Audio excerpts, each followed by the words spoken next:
नमस्कार दोस्तों।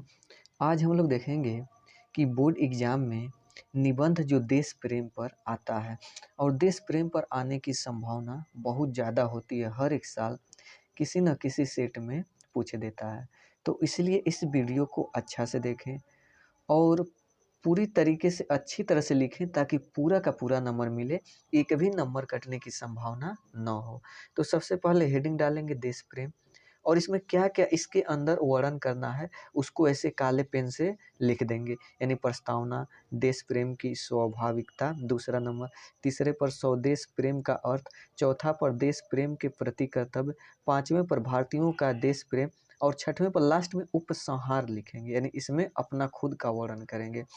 तो अब जो है यहाँ पर सबसे पहले यानी हेडिंग लिखेंगे देश प्रेम और इसमें यहाँ पर जो है यानी प्रस्तावना।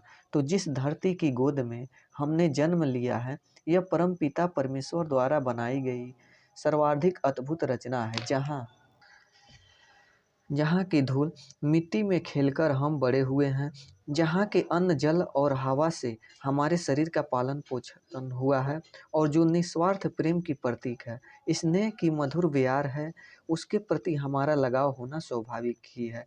एक पशु या पक्षी भी जिस स्थान पर रहता है, उसके प्रति उसका प्यार बढ़ता ही जाता है, वह वफादार हो जाता है, जबकि हम तो मनुष्य हैं। जिस देश में हमने जन्म लिया है, वह हमारी मातृभूमि हमारे प्राणों से भी अधिक प्रिय है। जिनमें देश प्रेम नहीं होता और जो अपने क्षुद्र स्वार्थों की सिद्धि के लिए देश का बड़ा से बड़ा अहित हो जाने देते हैं, वे देश प्रेमी नहीं अपितु देशद्रोही कहलाते हैं। यानी जननी जन्मभूमि से यानी स्वर्गादपि गरियस्ति, यानी माता और जन्मभूमि की गरिमा स्वर्ग से भी बढ़कर है। उसके बाद अगला हेडिंग डालेंगे कि देश प्रेम की स्वाभाविकता, यानी प्रत्येक देशवासी को अपने देश से अनुपम प्रेम होता है। वह चाहे मनुष्य हो पक्षी हो या कीड़े मकोड़े इत्यादि हो, अपने देश से सभी प्रेम करते हैं। अपना देश चाहे बर्फ से ढका हुआ हो, चाहे पहाड़ों से घिरा हुआ हो, चाहे गर्म रेगिस्तान से भरा हुआ हो, चाहे चाहे गरीबी से ग्रस्त हो या चाहे पत्थरों से ऊबड़-खाबड़ हो, वह सबके लिए प्रिय होता है। इस संबंध में मुझे रामनरेश त्रिपाठी जी की कुछ प्रेरणादायी कविताएँ यानी पंक्तियाँ याद आती हैं, जिसमें विषुवत रेखा का वासी जो जीता है नित हाँफ-हाँफ कर, रखता है अनुराग अलौकिक, वह भी अपनी मातृभूमि पर, ध्रुववासी जो हित में तय में, जो लेता काँप-काँप कर, वह भी अपनी मातृभूमि पर कर देता है प्राण न्यौछावर। अब अगला हेडिंग जो है इसमें डालेंगे कि देश प्रेम का अर्थ, यानी देश प्रेम से तात्पर्य है कि देश में रहने वाले जड़ चेतन सभी जीवों जंतुओं पहाड़ों नदियों से प्रेम, अर्थात देश में उपस्थित हर उस चीज़ से जो यानी प्रेम जो देश के लिए लाभकारी है। देश प्रेम का अर्थ इतना ही नहीं होता है कि हर व्यक्ति देश के लिए केवल मर मिटने की भावना हो, अपितु अपनी सेवाओं द्वारा देश की आर्थिक, सामाजिक, धार्मिक, सांस्कृतिक ढांचे को मजबूत बनाने की चेष्टा हो। जैसे कहने का मतलब कि देश में जो भी नागरिक हैं, चाहे वह छोटे हों, चाहे बड़े हों या जो भी काम करते हैं, अगर वह देश के हित के लिए यानी काम है, तो वह सबसे बड़ा काम है। कोई काम छोटा नहीं होता, कोई भी सेवा छोटा नहीं होता। तो वही इसमें कहा जा रहा है कि मजबूत बनाने के लिए यानी चेष्टा हो, देश को विकास के मार्ग पर ले जाएँ। आज हम स्वतंत्र हैं, लेकिन हमें गरीबी के बंधन से भी स्वतंत्र होने वाले कदम उठाने चाहिए। हमें सबसे बड़ा संघर्ष गरीबी से करना है। हमें आत्मनिर्भर होने के लिए अग्रसर होना पड़ेगा। यही हमारा सबसे बड़ा राष्ट्र प्रेम होगा। ऐसा प्रत्येक काम जिससे प्रत्येक यानी प्रत्यक्ष अथवा अप्रत्यक्ष रूप से राष्ट्र का हित हो, वही स्वदेश प्रेम की अनुपम ज्योति है। खेतों में काम करने वाले किसान, सीमा पर शत्रु से संघर्ष करने वाले सैनिक, कठोर परिश्रम करने वाले मजदूर, दुकानदार आदि, ये सब देश की सेवा में कुछ न कुछ कार्य करते हैं।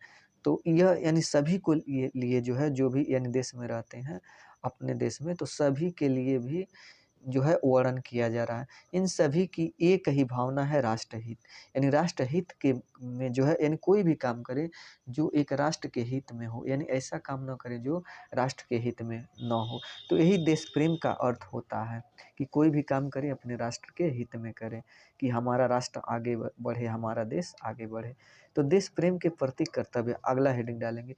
तो देश के प्रति हमारे अंदर अनुपम निस्वार्थ प्रेम होना चाहिए।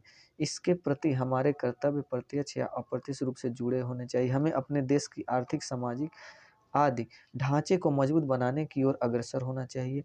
हमें अपने प्रिय देश के लिए कर्तव्य पालन और त्याग की भावना रखना चाहिए।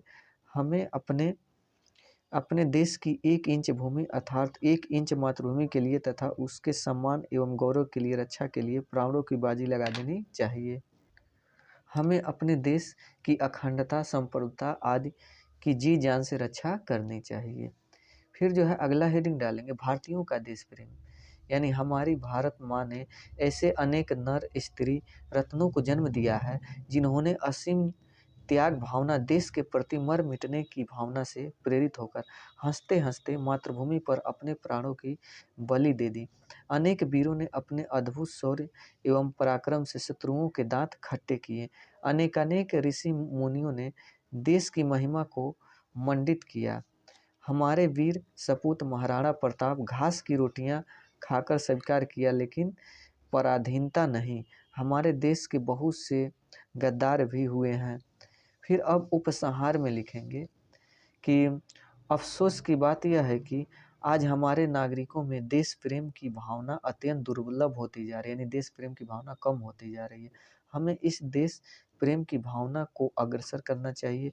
आज व्यक्ति विदेशों से आयातित वस्तुओं का उपभोग, उसके प्रति मोह आदि का शिकार हो गया है। हमें आत्मनिर्भर बनने की और कदम उठाने होंगे ताकि हम हर चीज़ बना सकें। फिर जो है और अपने शिक्षा व्यवस्था को सुधारना होगा। राजनेताओं को योग्यता के अनुसार पद मिलना चाहिए। अपने बच्चों एवं दूसरे के बच्चों में भेदभाव न करके बराबर शिक्षा देना चाहिए।